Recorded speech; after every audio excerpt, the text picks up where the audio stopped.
Hello everyone, Assalamu alaikum. How are you all? I hope you are well. Welcome back to my channel in this new video.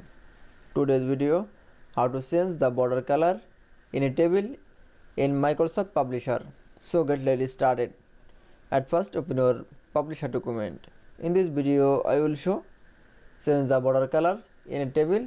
Now select from a all table. Now going to the design menu option, then click for a line color option, then NSS color. Now choose from light red color and click for a widget option, then click for a 3pt and click for a border option. Now click for a all border. That is.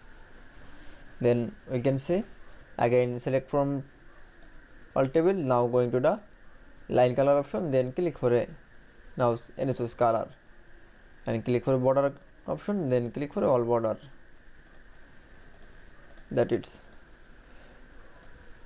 Then we show change the border color in a table in Publisher document is very easy.